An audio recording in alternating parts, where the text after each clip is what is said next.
한 주 동안 평안하셨습니까? 우리 함께 예배드리니 기쁨입니다. 오늘 이렇게 함께 인사하겠습니다. 하나님의 은혜가 함께 하시기를 축복합니다. 하나님의 은혜가 함께 하시기를 축복합니다.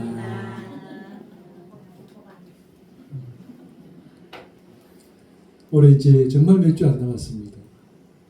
3주, 오늘까지 합쳐서 3주인데요.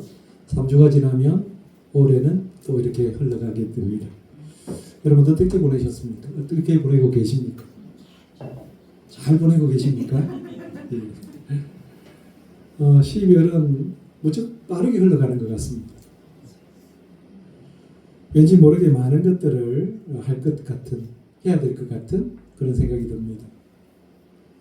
특별히 교회에서는요, 12월이 되면 성탄 체리를 이렇게 준비를 합니다. 우리 교회 성탄 체리가 예쁘게 이렇게 되어 있는데요. 성탄 체리를 준비하고 또 성탄을 위해서 성탄 전야제 행사들을 또 준비를 합니다. 그러다 보니까 참 바쁘게 보낸다 그런 느낌이 있습니다. 예수님이 탄생하신 것을 기념하는 성탄절이 있기 때문에 기쁜 마음으로 우리는 12월을 맞이하는 것입니다. 한 해를 보내는 아쉬운 마음보다는요, 어떻게 보면 예수님을 기다리는 그 설렘이 더 많은 12월입니다. 그래서 이맘때가 되면 우리의 마음은요, 어린 아이와 같은 마음이 됩니다. 예수님을 기다리는 어린 아이입니다. 아이도 어른도 노인도 어린 아이와 같은 마음으로 주님을 기다리는 것입니다. 그래서 12월을요, 기다림의 시간이다 이렇게 부릅니다. 이 기다림이 너무나도 소중하기 때문입니다. 우리는 다시 오실 주님을 기다리는 것입니다. 사랑하는 성도 여러분, 우리는 어떻게 주님을 기다려야 될까요? 예수님이 오실 때에 예수님을 기다렸던 많은 사람들이 있습니다. 그런데 그 모든 사람들이 다 예수님을 만난 것이 아닙니다. 아니, 더 정확하게 말하면 예수님을 알아보지를 못했습니다. 그러니 예수님을 만날 수가 없었습니다. 아무리 기다려도 오지 않는 님이 되었던 것입니다. 그런데 주님은 오셨습니다. 그리고 그들을 만나 주셨습니다. 그래서 우리는 주님이 오신 이 성탄절을 기념하는 것입니다. 그리고 또다시 오실 그 주님을 우리가 기다리고 있는 것입니다. 그러면 우리는 어떻게 주님을 기다려야 되느냐 하는 거죠. 오늘 우리가 읽은 말씀에서 조금의 힌트를 얻을 수 있으면 좋겠습니다. 어떤 사람들이 주님을 만났는가를 한번 생각해 보자는 것입니다.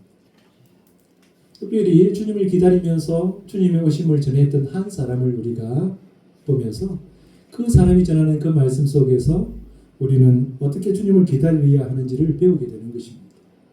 어떻게 주님을 기다려야 됩니까? 첫 번째는요, 주님의 오심을 준비하면서 기다려야 한다라고 하는 것입니다. 오늘 본문 2절 말씀입니다.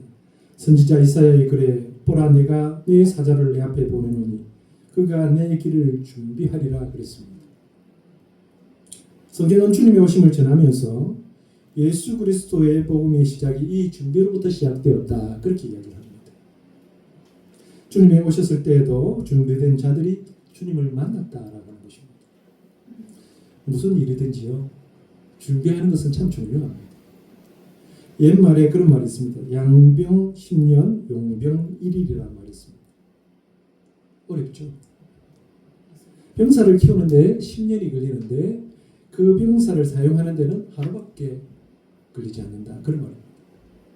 병사를 키우기 위해서는요, 10년의 시간이 필요합니다. 그 하루의 시간을 사용하기 위해서 10년을 준비하는 거죠. 그렇게 병사를 키우지 않으면요, 어떻게 될까요? 그 나라는 망하는 겁니다. 준비는 해도 되고 그래서 안 해도 되는 그런 것이 아닙니다. 반드시 해야 되는 것이고 그 준비는 또 잘해야 된다 그런 말이죠. 병사가 준비되면요, 재난을 막습니다. 병사가 준비되면 전쟁을 막습니다. 그러므로 준비 그 자체는요, 의미 있는 일입니다. 준비하는 시간은 결코 낭비하는 시간이 아니라는 것입니다. 벤저민 디저레일이라고 하는 사람이 이런 이야기를 했습니다. 사람이 인생에서 성공하는 비결은 기회가 다가올 때 그것을 받아들일 준비가 되어 있는가? 그렇지 않는가에 달려있다 그랬어요. 준비된 사람은요 성공한다라고. 준비가 안 되면 아무리 좋은 기회가 와도 성공할 수 없다라고 하는 것입니다. 마찬가지로 준비된 사람이 예수님을 만난다라고 하는 것입니다. 준비가 잘 되어야지 천국에 갈 수 있다라고 하는 것입니다. 우리가 살고 있는 지금 시대는요, 준비하는 것보다 화려하게 드러나는 것을 더 선호를 하죠. 겉으로 보여지는 것, 똑같은 것이라도 어떻게 보면 더 좋은 것을 찾습니다. 겉으로 보기에는 똑같습니다. 그래서 겉으로 보여지는 그것에 더 많은 투자들을 합니다. 겉이 더 근사하게 보이도록, 더 아름답게 보이도록, 사람의 시선을 끌도록 그렇게 준비를 합니다. 그런데요, 그 속을 볼 때 우리는 실망할 때가 참 많습니다. 우리가 명절 되면 선물들을 받는데 포장이 얼마나 예쁜지 모릅니다. 근데 안에 보면 양말 하나죠? 그렇습니다. 준비 없이 되는 일은 없습니다. 기초가 아무리 튼튼해도요, 언젠가는 준비가 되어 있지 않으면 속이 비어 있으면 무너지게 되어 있습니다. 이것이 자연의 이치고요, 우리 신앙의 원리입니다. 성경은 너희는 주의 길을 준비하라 그렇게 말씀합니다. 주님을 기다리는 사람은 반드시 주님의 오심을 준비하면서 기다려야 된다라고 하는 것입니다. 여기서 기다린다라고 하는 것은요, 그냥 마냥 앉아서 아무 일도 하지 않고 기다리는 것을 말하는 것이 아닙니다. 우리는 하나님의 약속이 이루어지도록 길을 찾고 노력해야 한다라고 하는 것이죠. 하나님보다 우리가 조금 더 앞서서도 안 되겠지만 우리가 아무것도 하지 않고 가만히 있어서도 안 된다라고 하는 것입니다. 우리는 하나님 앞에 은혜로 구원을 받습니다. 그런데 그 모든 우리의 삶의 것을 은혜로 포장하면서 게으르면 안 됩니다. 우리 믿음의 사람들은요, 게으르면 안 돼요. 게으르면 신앙을 지켜갈 수가 없습니다. 은혜는 반드시 준비된 삶으로 이어져 가야 되는 거죠. 준비된 삶이 없으면요, 그것은 은혜를 잘 이해하지 못한 것입니다. 그리고 은혜를 적절하게 적용하지도 못하는 것입니다. 하나님도 가만히 앉아있는 사람에게는 은혜를 주시지 않습니다. 여러분, 말씀 드릴 때도 가만히 앉아만 계시지 마십시오. 마음을 들고 하나님의 말씀 앞에 귀 기울여야 됩니다. 주님을 맞을 준비를 열심히 해야만 하나님은 은혜를 주십니다. 그런 사람에게 하나님 축복도 주시고요, 건강도 주시고 은혜도 더하십니다. 그리고 준비된 사람은요, 나중에 주님을 기쁨으로 맞이하게 될 것입니다. 여러분, 혹시 세상에 종말이 올까 봐서, 예수님이 갑자기 오실까 봐서 두려우십니까? 왜 두려울까요? 준비가 안 돼서 그렇습니다. 준비가 안 되어 있으니까 아이고 지금은 안 됩니다. 내가 조금 더 준비되면 뒤에 오십시오. 그렇게 이야기를 하는 겁니다. 솔직하게 우리 한번 이야기를 해봅시다. 조금만 더 있으면 과연 내가 준비가 될까요? 정말 우리 도사님 솔직하십니다. 지금 준비가 안 되면요, 조금 더 기다려도 준비는 안 됩니다. 아무리 시간을 두고 준비를 하려고 해도 준비할 수가 없습니다. 나중에 될 것 같지만 안 됩니다. 모를 때에야 우리가 준비할 수 없었지만요, 알면 반드시 준비를 해야 됩니다. 지금 바로 준비하셔야 된다라는 것입니다. 마태복음 24장 44절부터 46절에 이런 말씀이 있습니다. 이러므로 너희도 준비하고 있으라. 생각하지 않은 때에 인자가 오리라. 충성되고 지혜 있는 종이 되어 주인에게 그 집 사람들을 맡아 때를 따라 양식을 나눠줄 자가 누구냐. 주인이 올 때에 그 종이 이렇게 하는 것을 보면 그 종이 복이 있으리로다 그랬습니다. 주인이 자신의 소유를 다 종에게 맡기고 멀리 이제 떠나갔습니다. 그런데 이 게으른 종은 주인의 것을 가지고 자기 마음대로 하면서 사는 거죠. 자기 하고 싶은 대로 하면서 살았습니다. 왜냐하면요, 주인이 바로 돌아오지 않았기 때문입니다. 주인이 돌아오지 않으니까, 주인이 돌아오는 시간이 늦어지니까 그렇게 생각한 것입니다. 주인이 일이 많으신가 보다. 일이 많아서 늦어지는가 보다. 그러니까 지금은 내가 조금 편안히 즐기다가 나중에 조금 후에 준비해야지. 그렇게 생각하는 겁니다. 그러면서 자기 마음대로 하고 싶은 대로 하면서 사는 겁니다. 정말 주인이 안 돌아왔을까요? 성경은요, 주인이 생각지도 않은 때에 돌아왔다 그렇게 말합니다. 주인이 돌아와서 보니까요, 종들의 모습이 사뭇 다릅니다. 어떤 종은요, 준비가 되어 있는 종이 있는가 하면 준비가 되어 있지 않은 종이 있는 것입니다. 어떤 종을 보면서 주인이 기뻐했을까요? 준비된 종이었습니다. 주인의 기쁨은 준비된 종을 보면서 기쁨의 마음대로 가진 겁니다. 그러니 종은 언제나 준비가 되어 있어야 한다라고 하는 것이죠. 그 준비된 종을 가리켜서 지혜롭고 충성된 종이다 그렇게 이야기를 합니다. 그러면서 주인은요, 그 종을 복되게 하죠. 이것이 성경이 우리에게 가르쳐주고 있는 말씀입니다. 그런데 어떻습니까? 믿는 사람이야 그렇다고 해도요, 믿음 있는 사람조차도 참 준비 안 돼 있는 사람들을 참 많이 봅니다. 왜 그럴까요? 왜 우리는 지금 예수님이 다시 오신다고 하는데 준비를 하지 못하고 있을까요? 이유가 여러 가지가 있겠지만 가장 먼저 생각하는 것은 우리가 살고 있는 지금 이 시대가 너무 일이 많다라고 하는 겁니다. 시대가 발전하고 또 우리의 삶이 복잡해지다 보니까요, 우리가 생각하고 해야 될 일이 너무 많은 겁니다. 그래서 우리의 정신을 빼앗기는 거죠. 여러분 정신을 어디에 빼앗기십니까? 우리가 살고 있는 이 시대가 너무 빠르기 때문에 준비하는 그 시간이 참 어렵다라는 겁니다. 이런 겁니다. 자동차가 30km로 달리면 어떻습니까? 옆에 무엇이 지나가는지 보입니다. 동물도 보이고 집도 보이고 다 보입니다. 그런데 어떻습니까? 90km, 100km 달리면 옆으로 돌아봤을 때 그것을 통과하기가 쉽지 않습니다. 어렵습니다. 왜요? 초점이 안 맞으니까. 속도가 너무 빠르면 우리가 그 시선을 맞추기가 참 어렵다라고 하는 거죠. 세상이 너무 빨리 변하니까 우리가 한 곳에 시선을 두기가 참 어려운 겁니다. 그런데 이렇게 빠르게 변하는 세상이지만요, 우리는 정신을 차리셔야 합니다. 세상의 변화에 자신을 맡기지 마시고요, 주님의 오심을 준비하셔야 합니다. 우리가 또 시선을 빼앗기는 것은요, 중요하지 않은 것, 우리 시선을 많이 빼앗긴다는 것입니다. 요즘 물건을 하나 사려고 해도요, 종류가 얼마나 많은지 잘 따져보고 사야 됩니다. 정말 혼란스럽습니다. 그래서 이 선택 장애를 요즘 겪습니다. 실제로 심리학자들이 연구한 연구가 있습니다. 우리가 선택권이 많아졌을 때에 행복한가? 라고 하는 겁니다.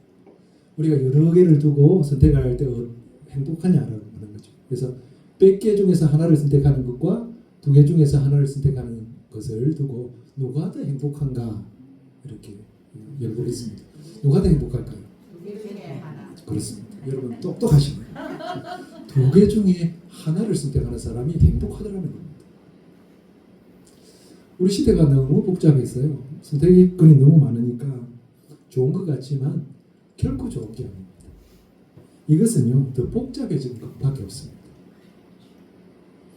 우리는요, 특별히 신앙인들은 본질에 더 가까이 가야 됩니다. 본질 아닌 것에 많은 시간과 에너지를 낭비할 필요가 사실은 없습니다. 진짜 중요한 것에 집중하셔야 합니다. 그래서 될 수 있으면 우리의 삶의 모습도 단순해질 필요가 있습니다. 미국의 존 F 케네디 대통령이 이런 말을 했어요. 이 세상에서 유일하게 확실한 것이 있다면 그것은 변하지 않는 것이 없다는 것이다. 이 땅의 모든 것들이 다 변한다는 겁니다. 지금은 좋게 보이고요. 최고인 것처럼 보이지만 조금만 시간이 지나면 그것은 다 옛것이 되어버립니다. 우리가 옷을 사도 그렇잖아요. 신상을 우리가 참 좋아하는데 신상을 샀다고 돈을 많이 주고 샀는데 한 해 지나고 나면 내 옷은 그대로인데 파는 옷은 반값입니다. 그런 경험 하시지 않아요, 우리? 네. 세상의 모든 것이 변한다는 겁니다. 지금 좋게 보여도 그것이 결코 좋은 것이 아니라는 거죠. 그런데 그렇기 때문에 우리는 더 본질에 관심을 기울여야 합니다. 더 본질적인 것에 우리의 시선을 고정해야 됩니다. 세상이 변하지 않는 것이 있을까요? 성경은 우리에게 분명히 말을 합니다. 하나님의 약속의 말씀은 변하지 않는다 그랬습니다. 하나님께서 우리에게 주신 그 약속의 말씀은요, 하나님께서 변개치도 않으시고 변하지도 않습니다. 말씀은 우리에게 분명히 말합니다. 마태복음 24장 44절 말씀을 우리 같이 읽겠습니다. 같이 읽습니다. 시작. 이러므로 너희도 준비하고 있으라. 생각하지 않은 때에 인자가 오리라. 아멘. 예수님은 반드시 오신다라고 하는 것입니다. 그러므로 준비하고 있으라고 합니다. 많은 것에 정신을 빼앗기지 말고 분명한 것에 정신을 집중해야 합니다. 그리고 주님을 맞을 준비를 해야 합니다. 준비된 자가 주님을 만날 것입니다. 준비된 여러분이 주님을 만날 줄로 믿습니다. 우리는 어떻게 주님을 기다려야 될까요? 두 번째는요, 자신을 정결하게 하고 주님을 기다려야 된다라고 하는 것입니다. 본문 4절 말씀입니다. 세례요한이 광야에 이르러 주의 사함을 받게 하는 회개의 세례를 전파하니. 아멘. 세례요한은요, 사람들이 예수님을 만날 수 있도록 준비를 시킵니다. 그 준비가 바로 자신을 깨끗하게 하는 겁니다. 자신의 죄를 회개하는 것이었습니다. 세례요한은 죄의 사함을 받게 하는 회개의 세례를 전했다라고 말씀합니다. 그러니까 세례요한이 전한 메시지는요, 너무나 명확합니다. 이것저것 헷갈리지 않습니다. 분명합니다. 세례요한은요, 예수님을 만나기 위해서 회개의 세례를 받으라는 것입니다. 이보다 분명한 말씀이 있을까요? 이보다 분명한 방법이 있을까요? 우리가 예수님을 만나기 위해서는 회개하셔야 합니다. 회개하지 않고는 예수님을 만날 수 없다라고 하는 것입니다. 그러면 세례요한이 가르치는 회개는 무엇일까요? 자신의 죄를 고백하는 것일까요? 마태복음 3장 7절부터 9절 이렇게 말씀합니다. 요한이 많은 바리새인들과 사두개인들이 세례 베푸는 데로 오는 것을 보고 이르되, 독사의 자식들아, 누가 너희를 가리켜 임박한 진노를 피하라 하더냐. 그러므로 회개에 합당한 열매를 맺고 속으로 아브라함이 우리 조상이라고 생각하지 말라. 내가 너희에게 이르노니 하나님이 능히 이 돌들로도 아브라함의 자손이 되게 하시리라. 아멘. 세례요한은요, 자신이 하나님의 백성이다라고 이렇게 자랑을 하던 바리새인들과 사두개인들이 그 앞에 올 때에 그들을 향해서 독사의 자식들이라고 험한 이 말을 내뱉습니다. 그러면서 입으로 하나님을 말하면서 아무런 삶의 모습이 나타나지 않는 그들은 회개하지 않은 자들이다라고 하는 것입니다. 회개의 열매가 없는 거죠. 우리는요, 회개하면 입으로만 하는 회개를 항상 이야기를 하는데요, 회개의 올바른 회개는 그런 것이 아닙니다. 회개에 합당한 삶을 살라는 것입니다. 세례요한은 그들이 가졌던 그 자존심을 완전히 뭉개버립니다. 그들의 자존심, 그들의 독선적인 생각, 그들의 잘못된 편견을 예수님을 만나는 데 있어서 그 모든 것들이 장애가 된다는 것입니다. 오늘도 역시 그렇습니다. 자기의 의를 가지고는요 예수님을 만날 수가 없습니다. 자기의 생각으로 신앙을 지켜가는 사람은요 예수님을 만날 수 없습니다. 예수님에 대한 잘못된 편견을 가진 사람은요 예수님을 만날 수가 없습니다. 회개는요 말에 있는 것이 아닙니다. 삶의 모습을 바꾸는 것입니다. 세상의 욕심을 따라서 살았던 그 삶을 하나님의 원하시는 삶으로 바꾸는 것입니다.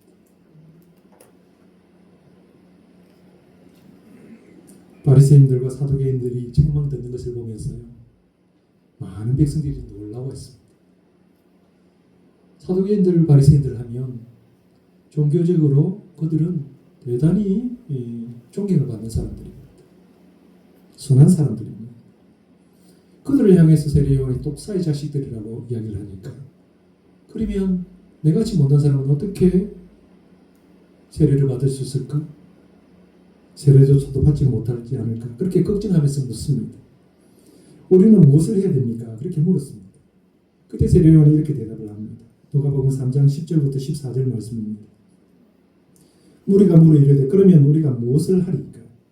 대답하여 이르되 옷 두 벌 있는 자는 옷 없는 자에게 나눠줄 것이요 먹을 것이 있는 자도 그렇게 할 것이니라 하고 세리들도 세례를 받고자 하여 와서 이르되 선생이여 우리는 무엇을 하리까 하며 이르되 부과된 것 외에는 거두지 말라 하고 군인들도 물어 이르되 우리는 무엇을 하리까 하며 이르되 사람에게서 강탈하지 말며 거짓으로 고발하지 말고 받는 급료를 족한 줄로 알라 하니라. 아멘. 세례 요한은요 그들의 잘못된 것을 묻지 않습니다. 그들의 구체적인 삶의 변화들을 이야기합니다. 옷 두 벌 있는 자는 없는 자에게 한 벌을 나눠주라는 것입니다. 먹을 것이 없는 자는 있는 자는 먹을 것이 없는 자들에게 나눠주라는 것입니다. 세리들은 부과된 그 세금 외에는 거두지 말라는 것입니다. 군인들은 다른 사람을 강탈하지 말라는 것입니다. 우리가 살고 있는 이 세상은요 물질이 지배하는 세상입니다. 물질이 지배하는 이 세상에서 분명한 하나님의 뜻을 따라간다라고 하는 것은 참 어렵습니다. 그러나 분명한 것은 그것이 하나님의 뜻입니다.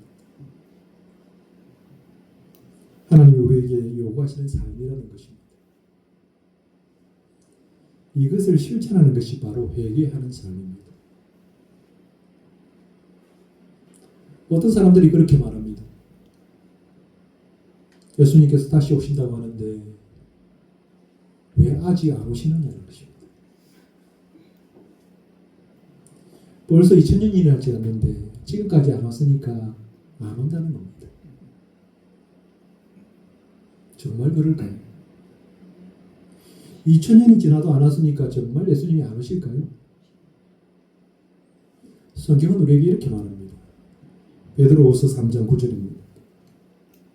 주의 약속은 어떤 이들이 더디다고 생각하는 것 같이 더딘 것이 아니라 오직 주께서는 너희를 대하여 오래 참으사 아무도 멸망하지 아니하고 다 회개하기에 이르기를 원하시느니라. 아멘. 아직 예수님이 안 오신 것은요 하나님께서 오래 참으셨기 때문입니다. 아직까지 회개할 사람이 있다는 것입니다. 그 회개할 사람에게 지금 기회를 주고 있는 것입니다. 그런데요, 이 기회의 시간도 이제 얼마 남지 않았다는 것입니다. 하나님은 약속을 어기시는 분이 아닙니다. 하나님은 약속하시고 그 약속의 말씀을 반드시 이루시는 분이십니다. 성경은 그래서 우리에게 주님을 맞을 때를 가리켜서 혼인잔치다 그렇게 이야기합니다. 그리고 그때 신부가 입어야 될 옷이 있는데요. 바로 빛나고 깨끗한 그 세마포 옷을 입어야 된다 그렇게 이야기합니다. 요한계시록 19장 6절부터 8절 말씀입니다. 또 내가 들으니 허다한 물이 음성과도 같고 맑은 물 소리와도 같고 큰 우레 소리와도 같은 소리로 이르되 할렐루야 주 우리 하나님 곧 전능하신 이가 통치하시도다. 우리가 즐거워하고 크게 기뻐하며 그에게 영광을 돌리세. 어린 양이 혼인 기약에 이르렀고 그의 아내가 자신을 준비하였으므로 그에게 빛나고 깨끗한 세마포 옷을 입도록 허락하셨으니 이 세마포 옷은 성도들의 옳은 행실이로다 하더라. 아멘. 이 세마포 옷이 뭘까요? 신랑을 맞이하는 신부는요, 아무런 옷을 입는 것이 아닙니다. 요즘이야 결혼식에 입고 있던 옷도 입고 들어가지만 예전에는요 반드시 웨딩 드레스를 입었지 않습니까? 신랑도 그렇고 신부도 그렇고 결혼 예복을 입습니다. 그 예복을 미리 준비하는 거죠. 신부가 세상에서 준비하는 옷이 바로 이 세마포 옷입니다. 세마포는 바로 성도의 옳은 행실이다 그랬습니다. 구원받은 성도가 가지고 있어야 될 것이 바로 옳은 행실입니다. 성도의 삶이 의로워야 한다라고 하는 것입니다. 성도들은요, 하나님을 믿는 자들은 이 땅을 살 때 의롭게 살아주셔야 됩니다. 착한 사람이 되셔야 됩니다. 이 세마포 옷에 두 가지 특징이 있어요. 이 세마포 옷을 이야기하면서 이렇게 이야기합니다. 빛나고 깨끗한 세마포 옷이다. 이렇게 표현합니다. 하나는요, 그 옷이 깨끗해야 한다라고 하는 겁니다. 깨끗하다라고 하는 것은 원 상태 그대로를 유지하고 있다 그 말입니다. 주님께서 주신 그 옷을 그대로 가지고 보존하고 있는 거죠.